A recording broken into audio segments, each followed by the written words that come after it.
Hey everybody, welcome back to Ready Steady Play, where we are going to do our final thoughts or first impressions. First impressions. Yeah, because this is the second case we've done, but it's also the only not very short handheld tutorial case we've done.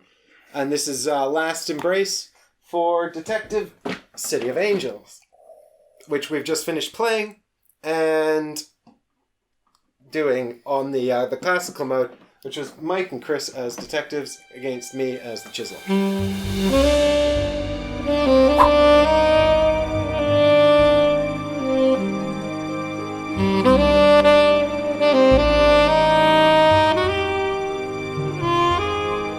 You said you liked the system. Mm-hmm. And so do you think that the system is good? Well, okay, so up front, Chris didn't particularly like this scenario for some reasons we'll go into later. Yeah. But he did say he liked the system. Of course, we haven't tried any other cases. Yeah. So only the tutorial, which is, only the tutorial, which was not a huge game, really. Yeah. It's very short. Yeah. But I quite liked the system. I quite liked the role of being the Chisel. I felt like I had a lot to do. I think that'd be a lot of fun, and I think Which the is fact that you can do a scenario as a detective and later do it as a Chisel and have just as much fun in a different role is great. I think that's really cool. For a one-shot deal style game, I think it's great that you actually can play it twice. Mm-hmm. You know. Yeah. And you could be the Chisel with multiple different people as well. You can do it again. Yeah, absolutely. If you like it. You can tour it around. Tour around the country. Problem is if you get too good at it. The reason I like this system is I would compare this immediately to Sherlock Holmes Consulting Detective. Yeah, I can see that. Chronicles of Crime. Sure. Detective and Modern Crime board game. And even 221B Baker Street. Mm-hmm. Which is a game I play a decent amount of back years and years ago. And has several major problems, one of which this solved very elegantly and beautifully, which is the move system. So 221B Baker Street because 221B Baker Street is double dice, isn't it's it? roll to move, and it was the same as far as there's no chisel or anything, but two plus players, 2 to 6 players are all running around trying to find the clues to work out the case. Yeah. So you go to location and you look up the location in the book, and it might give you information, it might give you a clue, it might give you part of an anagram. Might give you a red herring. It might give you a red herring. But then it's hugely reliant on how well you roll, and it can literally ruin the game. Yeah, because you get one and one and one, and you can be like, someone can have 6 clues, and you can have like none. But the way the board's laid out in spaces, there isn't really a hard and fast house rule that even works. Like I've tried back in the day. I tried things like you always get at least a 3, or you can we tried all sorts of things. There's no because locations are different numbers of spaces away from each other. Depending on where you're trying to go, there was no easy solution. So the solution here of you can move to anywhere within a region, and some spaces are on the borders between regions is fantastic. And I also managed to, every time I crossed a region, I did so via a mob hideout to kick back. And you used the inefficient analysing only once because you particularly wanted the money. It was only because there was nothing else that I could do. But generally speaking, I managed to get money via by moving in tricky ways. You're never that far away from anywhere, and also it's still not inconsequential moving. You still, if you want to cross the whole board, that's still 3 of your actions potentially. But it's always a known quantity. So you can always always do something like, you can always end your turn on a border, so that I ended my first turn on the high school and talking to her, knowing that I could immediately jump over to her. Mm-hmm. As opposed to going to him and then being he's like in the middle of a district. No, he's actually on the border as well. This guy, for example, like he's like him. Billy and the crime scene are both within a district, so you know that to go to anywhere else from there, you're going to have to make 2 moves. Yeah. So it's always a known quantity. The move system, absolutely brilliant, and completely solves the problem that 221B Baker Street always had. I think it's great. It also solves another problem from Consulting Detective, which Chronicles of Crime also solved. Mm-hmm. Which I hate Consulting Detective. We played all 10 of the original case, and we have the second case file as well. The problem with it is you can't decide what questions you're asking. So you will go to a suspect and read the paragraph. You'll go to the location and read the paragraph. The paragraph just plays out, and you are thinking, and you're literally you can be standing there basically holding a murder weapon, talking to the murderer, and the game won't let you say, "What do you know about this murder weapon?" Yeah, and it drives me crazy. We played the Cthulhu version of that on the channel. Sherlock Holmes Consulting Detective. Yeah, Mythos Tales it's called. It's basically the same thing, but it's Cthulhu themed instead of Sherlock. And I found the same exact frustrations. I was like, there feels like there should be really intuitive ways to sort of, and I think the way this gets around that by just saying, pick a thing and then talk to a person about it. Exactly that's what really crime good. does. It's exactly the same thing, and it works perfectly. And one of the really cool things about being the chisel was that I have then these dialogue options, and sometimes I can only give you guys the most useful, and sometimes I can have up to 3 sort of options, 2 of which are phony baloney. Yeah. And actually one of the most enjoyable things for me about being the chisel was picking the phony baloney ones that I thought you guys would find most compelling. Yeah. Because you'd talk about your theories and what you thought was going on, and I was like, oh, well, if I see something that sort of supports their theory, especially if it's wrong, I'm feeding that bias, and that's a whole game in itself. So I've really got to preying listen on confirmation bias. Yeah, exactly right, and that's sort of like that's quite fun. Because it means I stay engaged and listen to what you guys are thinking, and then feed that bias. And I have to sort of really be choosy about it as well, because I don't want to get challenged when the result, like I spent a long time trying to hide this park from you. Yeah. Because I knew the murder weapon was buried there. Now, we can talk about issues with that in a minute, but just sort of being able to see where the key bits of information were and sort of like conceal those was a really fun game for me in this role to play. And it meant that I was sort of engaged with what you guys were doing the whole time. Do you agree with these points? Well, have you played those 2 games? Exactly, I haven't played them, so that's why I'm sat here a bit silently. And I'm like, sure, I agree with everything you're saying. The only one I've played is 221B Baker Street. Yeah. I think I have done one case of Sherlock Holmes Consultant Detective, and we did it was like a really confusing case, and we were like, And I remember getting to the end of like reading the newspaper article and things like that, and the newspaper aspect of that game is great. I love that aspect. And it was like, I think it was quite a case that was further on. I was joining it late, and the person I was playing with had played with his wife the cases before, and it was alluding to things in previous cases that I had no knowledge of. You have access to all the newspapers. And I'm like, I haven't a clue what's going on. Yeah. So. One of the cases in the original was actually the solution was changed in the reprinting, the print that we'd all be familiar with. Yeah. And one of them we solved. One of them we solved it, and we wrote the answers. With the solution we just thought it was turned out to be the old answer. So they clearly hadn't updated the stuff enough. We were so angry. And apparently that's not the only person it's happened to. But anyway, it's massive improvement on those. Yeah. This is quite, but this obviously is sort of largely self-contained. Yeah. And doesn't require any pre-knowledge of other cases, which is quite good if you want to sort of sit down with people. Great. And also, I think actually, if it is your game, playing the role of the chisel's pretty good, because you can sort of like, well, I say it's pretty good. I don't know. If it is your game, and you know the cases really well, I guess there is the danger of the chisel being too good and just kind of frustrating people. But of course, it wasn't my superb play as the chisel that frustrated you, was it, Chris? Are we going there already? Are we? Well, unless you wanted to say some more about the system.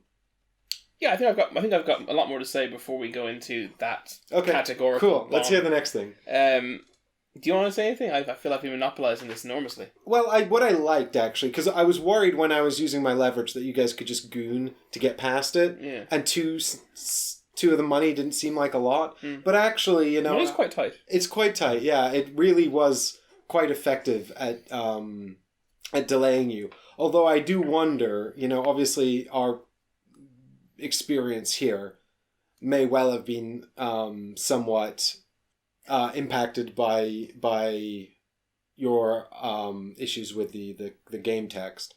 So I don't know how effective this would have been if you hadn't had that. I think it's the right level. I was worried initially that the fact that you're choosing when to block who could be detrimental as far as you could really screw one play over not the other. But I thought it was alright. I thought it was good. It was never too horrible. Like you stopped me at one point, which is exactly the thing I was worried about happening.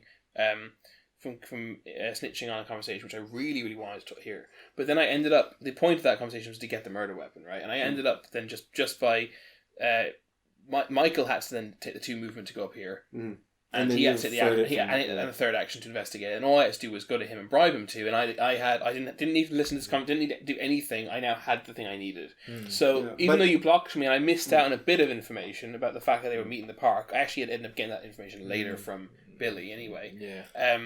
It's all about buying time, isn't it? Like, sort of, by blocking you there, really what I did was sort of make you then spend time to go and do this other stuff. Yeah, and that's... You made me spend the time as well as Michael. Yeah, and I can never, like, fully halt your progress. I can only kind of make it more inefficient. Yeah, no, you can't as far totally cripple us, and so I think it's fine. I don't think I'm worried about that anymore. And I've got to choose my... And the thing is as well, I found that I wasn't really thinking more about I need to block Chris or I need to block Michael. I was thinking the avenue you're on leads to the next key piece of information, or the avenue is going to progress the case. So this is the one I need to block.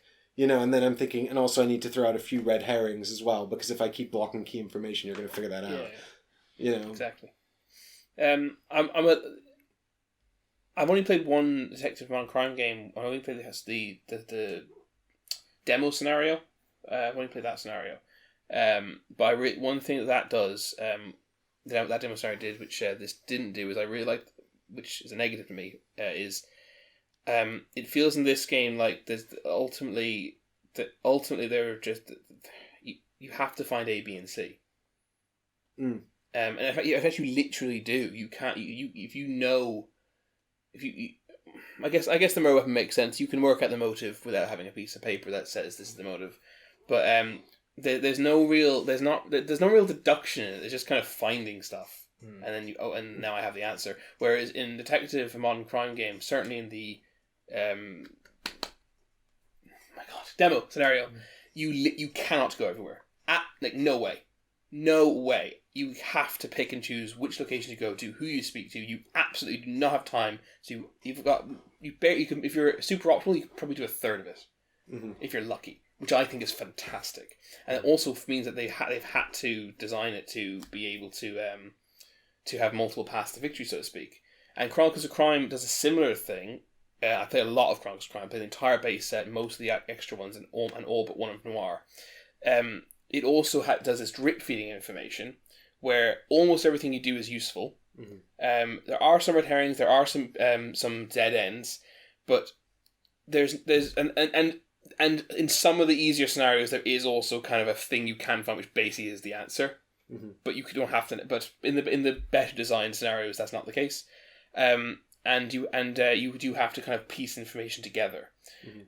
Whereas this one kind of just basically was you feel like you're doing that, you feel like you're deducing, you feel like you're piecing it together, but at the end of the day you basically just stumble across the right combination of items. Well, and that kind of is annoying. That kind of made me think of something interesting that we picked up in the demo, which is when I can't remember which of you said it, but you said the Colt M1911 is definitely the murder weapon. Sorry, spoilers for the first tutorial. Is definitely the murder weapon because she was shot in the back, and the Derringer was her gun. I was told that I found the spoiler alert for the tutorial. I found the Derringer and immediately assumed, this is gun at the crime scene. She was shot. This must be the murder weapon. But then later, I discovered that she was brandishing it at the person who I thought murdered her when she was shot in the back. Yeah. So therefore, that can't be the murder weapon, and he can't be the murderer. Right. Yeah, and that I think that that kind of information in this game is absolutely crucial. Yeah.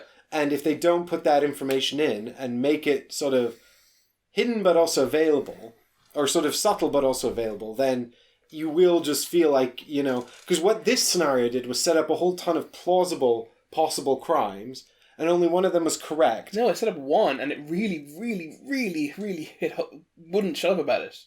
Yeah, well, that's what I mean. I felt like this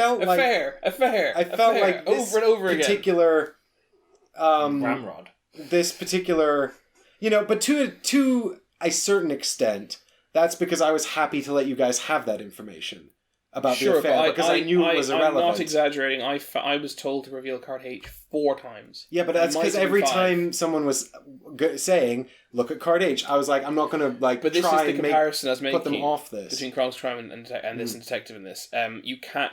There should not be 4 or 5 different. And you found it. You said you found H as well in a way that I didn't. Yeah. There should not be 5+ ways to find the same incorrect piece of information. That's ridiculous.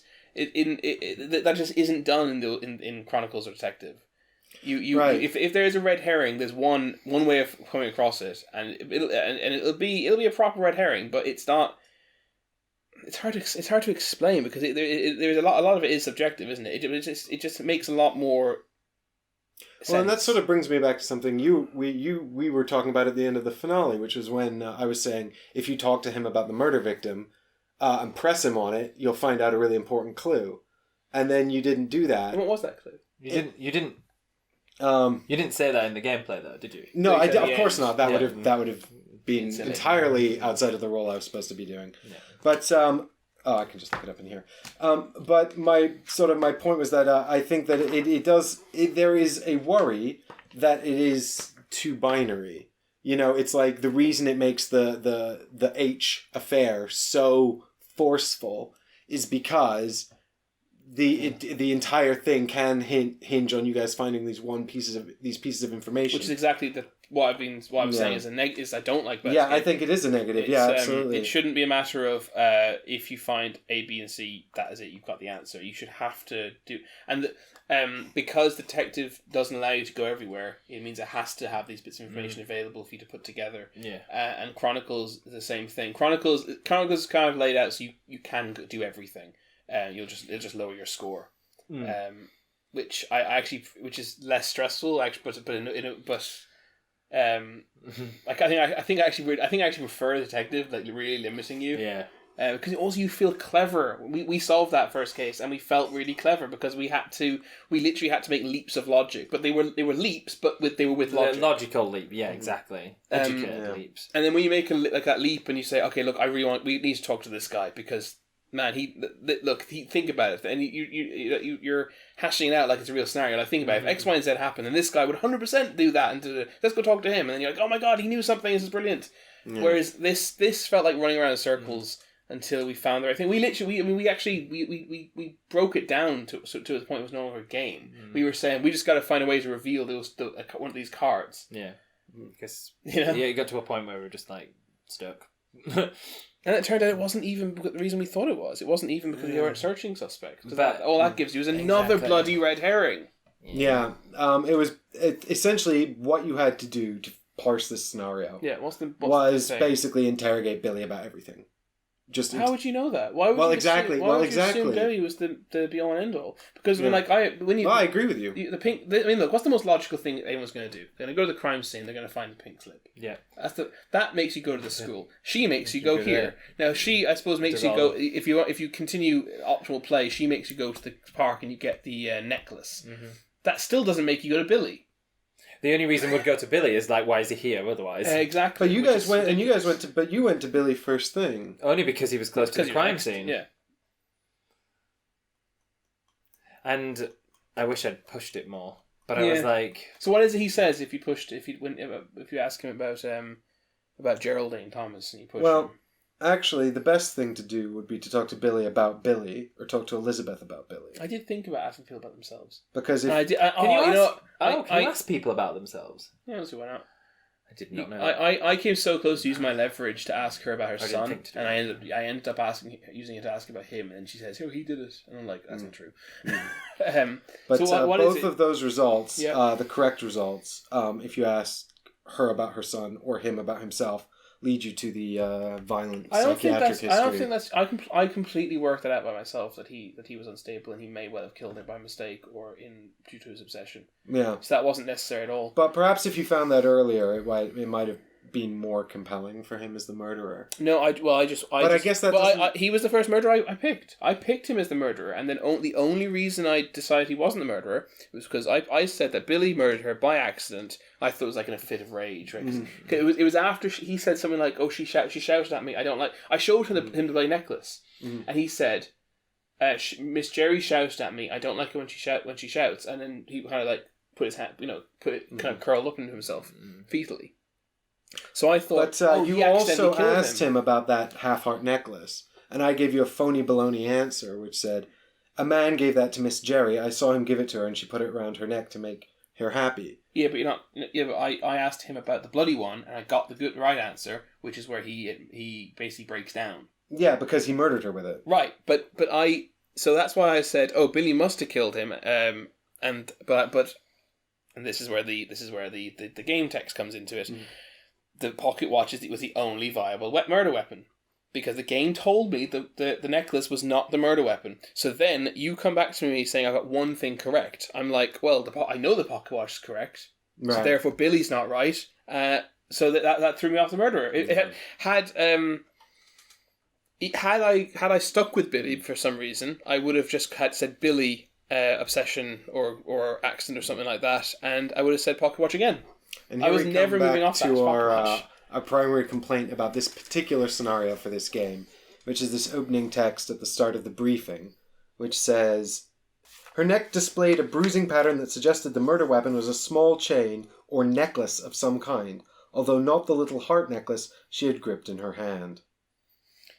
Yeah. And then the game goes on to describe these as two halves of the same necklace. Which they are, because they even use the word heart necklace, and that's obviously not a heart necklace, it's a half heart necklace. Mm-hmm. And the pictures do not show a complete chain. Exactly, yes, that's the other thing. And that's an issue. If they'd shown the complete chain, you might have gone, oh, they're two... they're like those lover necklaces, which I think is the intention. Yeah, but there's obviously just a bit of a disconnect, and the wording doesn't help at all. And Mike, you tried to... you tried to play devil's advocate saying there's blood in it, so of course it's a murder weapon. But as we know from the full explanation, the blood is actually neither here nor there. It's nothing to do with the murder. The blood is on the necklace because an entirely different person punched her. The blood is not caused by the murder. Yeah. So in fact, it was her husband who beat her, right? Yes, that caused the blood on the necklace. Exactly. Right. So it's the entire this case was absolutely, for me, just spoiled by that text. Yeah, and I thought I was clever. It was like in the first day or 1 or 2 days, I said that can't be it, and I thought I was being clever by knowing that. I also was kind of annoyed that I was clever enough to go to City Hall to find this man. Yeah, he's not even a character. Why isn't he a character in it? Yeah, I was surprised when you figured out City Hall. That was very clever, and it didn't really lead to anything useful. Yeah, and I found that a little upsetting. I wanted a nicer reward than H again. Yeah, I feel like if you were clever enough to figure that out, it maybe should have given you a strong piece of evidence to turn you away from the affair.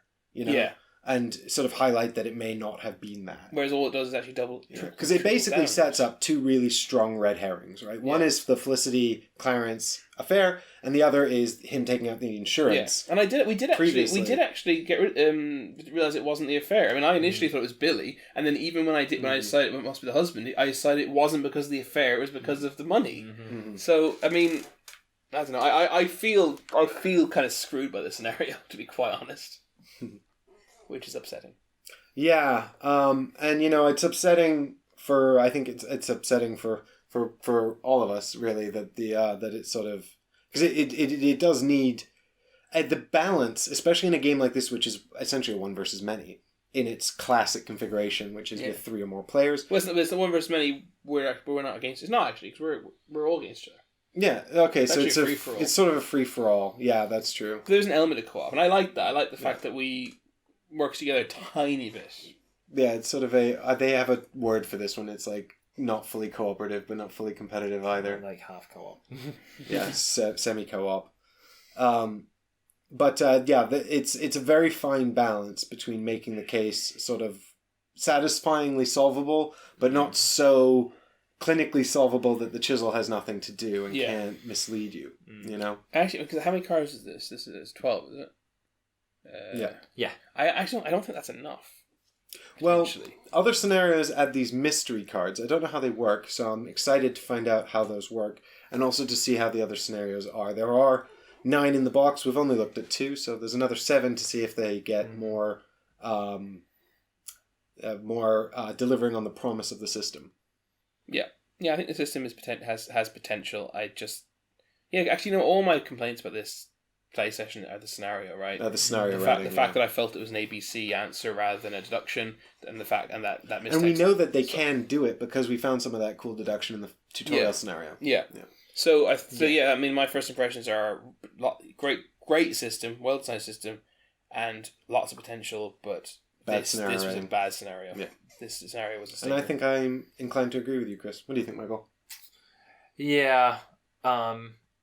As a general game, when we're going through the tutorial, I really like this. It ticks a lot of boxes for me. Mm-hmm. But you're right. I think I'm I'm also very easily led in these things, which doesn't help. And I think it was because you were so adamant. I think it was just because you were so adamant and saying, "Oh, it can't be the necklace. It can't be the necklace." Even when I was doing my reveal with the answer, I was like, "Oh, I put it as I," but we know it's not I. Hang on, yes, it is. So yeah, it's. But I'm also. But you think were you? But you. So you put the necklace down as the murder weapon. Correct. In the end. Because and why did you do that? Because I put it in my guess that with the watch, and you told me I had nothing right. So it's only because your earlier guess with the watch was, and we were saying this was funny. Michael made us solve partway through where he got nothing right, and we're saying that's actually weird. more useful than what Chris did, where he put down 3 things but only one was right. Yeah, which is I think probably the least useful. What did you actually say? I said that it was Felicity with the watch. In the echo chamber. Yeah.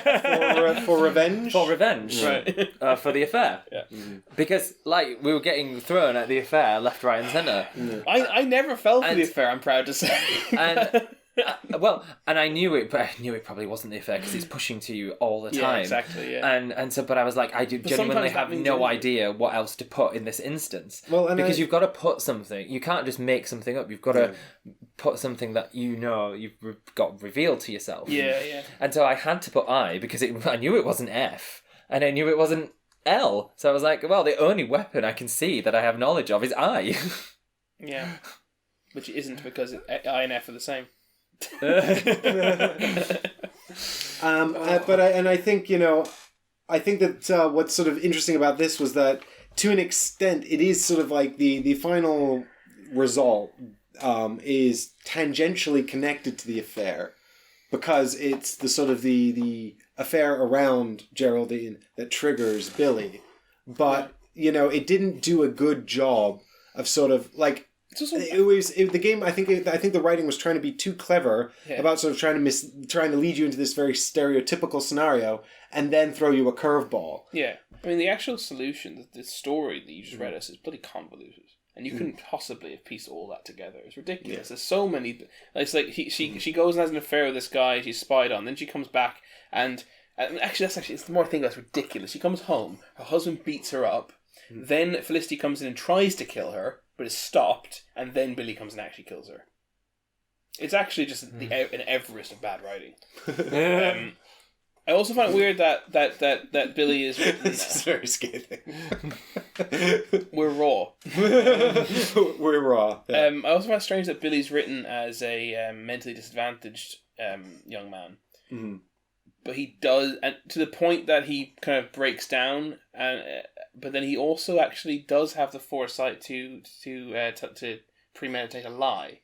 I didn't think that his. I mean, I don't know what he says. A necklace. He says the necklace was given by someone else. That premeditated lie seems very out of his character. I mean, if you'd found this, like, you would have known he was the murderer, right? Because it says here.